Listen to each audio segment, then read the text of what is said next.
Yeah. Have you seen this weird filter, Andrew? What weird filter? This is how I always look. So what are we talking about today? You know what I did last night? What? I watched Akira.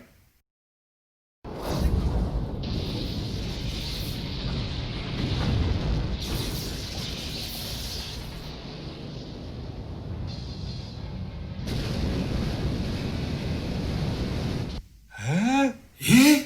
Huh? And I think anime is the best architecture.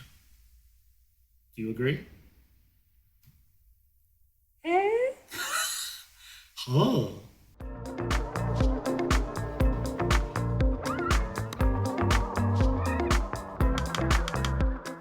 When were you introduced to anime? It was Akira, like a Curious. lot of kids in the West. There was Monkey Magic and all those kinds of things around. But I think it was probably Transformers and that. It was all these sort of ports of a particular Asian or Japanese animation. But Akira was the first time you had a proper anime that really took, I think, the West by storm. Tell me if I'm wrong. Leave a comment. But it was 1998 the film was released, but I think it was 1992 that it was actually released in the West in English. And it blew minds. Like, it is so amazing watching that again and thinking this was all drawn by hand. It was animation on a whole new level. And it was architecture design on an incredible level that so often reminds me of Metabolist architecture, but also makes me think of people like Richard Rogers. Well, I grew up with manga and anime in Hong Kong. Watching Doraemon. You know Doraemon? No, what's that one? You don't know Doraemon, the little blue cat, robot cat. No. Oh, yeah, no, I know who you mean. I thought that was just a Pokemon, but okay. No, it's Doraemon, much Yeah. older. So Doraemon is this futuristic robot cat that lives in this kid's house, and the kid is this bit of a dweeb, really. And they go on these adventures, all these gadgets. He pulls all these gadgets out of his pouch. There's a literally teleporter. You go through a door, you put a door, and it'll go through to another space. You'll have all these things that fix things. You have, of course, in his drawer, they climb into his desk drawer, and then there's a time machine, and then they would go on these amazing adventures. So the stories are always quite fantastical in the way that it takes you to many different places. And technology, this idea of technology solving things is quite prevalent. And, I think, having cyborgs, having mechanical body parts and all that stuff, it's always been in that kind of cartoon genre. We were talking about even robots like, it started really with Astro Boy, or Mighty Atom, as it's called in Japan. Oh, is it? Okay. Well, Tezuka and Miyazaki, they both were survivors of Second World War. So if you have seen any of their stories, it's always about using technology and trying to use technology for the good. And there's always pain and suffering. There's some kind of loss, some kind of, death is common in these things, which was quite a shock to see sort of Western cartoon. It's like they don't even hurt each other. There's no fighting that actually hurts people. Even watching things like Voltron, all these robots, they all have a big sword. It comes to the finale with a big sword, and they will decapitate or slice things and it'll blow up. So it's a very different mindset. Kevin! Actor!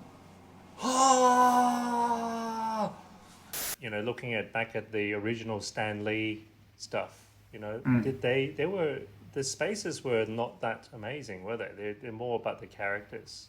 Yeah, it was very body-centric. Yeah, and the environments were always quite kind of lame. Yeah. Whereas, Doraemon, going back to Doraemon, the neighborhood, exactly the house, how it's laid out. Exactly, because you've seen it so many times. The spatial arrangement. And, of course, the neighborhood, exactly what it looked like, because the way that it's always been depicted, there's always a spatial story in these things. Yeah.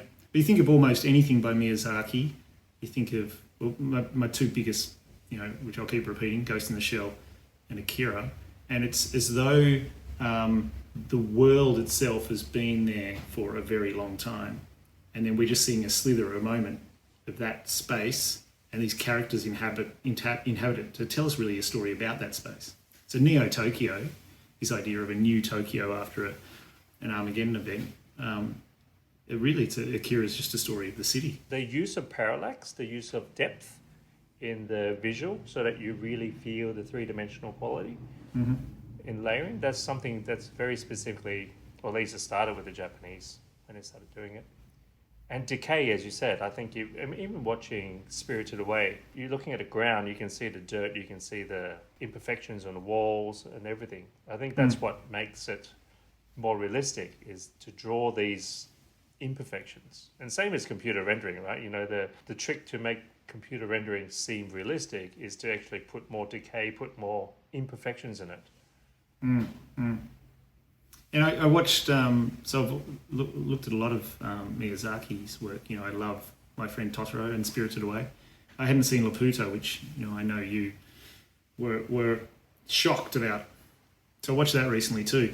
And again, this idea of this these ancient spaces. So it is the wear and the tear and the nature reclaiming space. So Laputa, this castle in the sky, you know, one of the main protagonists, the authority, the patriarch, arriving there and seeing that it was taken over by beautiful nature and him being disgusted by it. That, you know, this filthy nature has overtaken it. And you especially see that in Miyazaki's work, that idea of the collision between the man-made, the beautiful collision between the man-made and the natural. Stay hydrated, people. Black Forest Stout.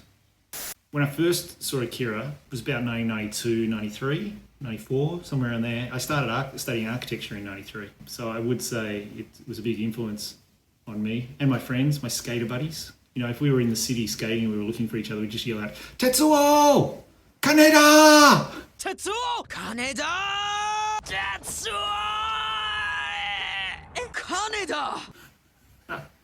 Tetsuo! Kaneda!" But it's interesting looking back at it just yesterday and then seeing all of these services that wrap these buildings. So you can't actually see the buildings. There's just pipes and sewage and things like that. And so many of those pipes are red and blue. And it's interesting when you look at the Centre Pompidou, when Richard Rogers was 35 and he won that amazing competition to design a gallery in the middle of Paris. And Renzo Piano. And their basic premise was that why bother hiding away all of this machinery, all of the intestines of the buildings? Let's actually expose all that on the outside and call it architecture. Let's be honest about what the building is. So they actually pushed all the services to the outside. And then right to this day, he still paints these services on the outside of his buildings in red, blue, yellow. It tells the story of what's hot, what's cold, what's water, what's electricity. And then you look at Akira in 1998, and he was doing all of that. He's dyslexic, right? That's part of his understanding of spaces is really through these colours. Yeah. I actually worked in his office for a little while when I lived in London, and there was a library of communication. So we talked last week about didactic communication, and that for him to quickly be able to assess the design qualities of the thing you've been working on, you had to have certain arrows that meant certain things and certain colours meant certain things. So he could walk up and really quickly understand what this building was doing, what the spaces were intended to be achieving, and could just straight away get right into the building to tell you what's working and what's not. Also, I grew up with things like Gundam, Macross, you know, these robots. Yeah, and I loved Robotech, which was the American port. I loved it so much. And I was into Transformers. Bloody loved Transformers too. Which was a toy. Which is a Japanese toy originally. Yeah. Seeing the works of Livius Woods, for example, for the first time, and there's that certain level of decay and sort of scrappiness in the way that the world that he kind of draws and paints, it does really feel a lot like how these anime manga artists work. You know, there's a certain quality to it. And even the forms, the way that they come together. Yeah. And you've seen 12 Monkeys. Yeah, that's very Livius Woods. Yeah. This idea of the used city, which you just see throughout so much of anime, I think is really healthy, because there's something in the West about the individual platonic object that's perfect, it means it's lifeless.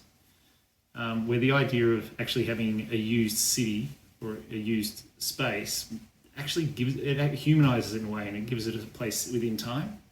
And I think about George Lucas and Star Wars, how he was considered a genius, or is considered a genius, for being the first person in sci-fi to want to place his story within a used universe.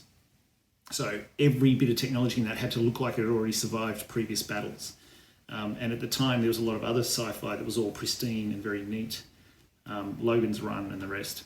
But I just think, again, that's probably an influence from Japanese manga, where very rarely do you see a city that hasn't been well worn. It's a backstory. It feels like there's a backstory to every single piece of equipment. You're talking about Ghost in the Shell, but you can look at Blade Runner. Blade Runner 2049 as well. The director even said that the inspiration is very much Hong Kong at night. The way that the streets, the urbanscape, and the way it sort of glows. The other thing too about early 90s, you had Stellark, who was the artist that used to hang himself off meat hooks. So he put meat hooks through his body and then hang himself in a gallery. And AD magazine actually did an entire issue on him and this idea of the human form as object in space. And that was difficult for a lot of us to figure Stellark out. But then you look at, as you mentioned before, this interest in the body in Cyborg as well, in anime. There's something really interesting about the body being a place that can be improved or designed or infected through the use of technology, or even a willingness to do so. It's also interesting just thinking about Miyazaki, the first two pieces that he's done. Well, The Valley of the Wind is the first one, Nausicaa, and then the other one is Laputa, Castle in the Sky. So they are both about a place. And so it actually tells a story about a place and a space and a sort of world compared to a specific hero or story. It's a world-building exercise. Yeah, and the narrative, like you look at Laputa, and where most people live is in sort of a farming or mining village, and they've got these huge excavations. I think the spaces are incredible, these massive excavations with these train lines elevated through that space, and then all of these buildings, little boxes hanging off the side. It's the most beautiful architecture. Again, it does remind me of Labius Woods. And then as a contrast to this utopia of Laputa, the castle in the sky, which does it even exist? And always that tension between the heaviness, between gravity and then the lightness of heaven. And there's something that I always find very Japanese about that too. This want to, you're either dragged down into the earth, or there's this desire for lightness or being free of gravity. And flying in the sky. Yeah, and you see that in their architecture. Hiroshi Hiro, Kishiko Kirukawa, just so many examples. You got people like Tado Ando that are about heaviness, burying into the earth, and then having these moments of respite. And then you have Hasegawa's buildings would feel like they're just floating away. And that plainness in between solidity and lightness, I think Japan was decades ahead. And you see that through the narrative of so many of their stories, especially in anime. And then, of course, the really Gundam-esque, robotic kind of looking buildings. Then you've got Shintakamatsu, my favourite. So Shintakamatsu, when I was a student, I just geeked out about, I think, again, I was into anime, lots of comics and things like that, and I thought, oh my God, there is a person that is actually building these fantasies.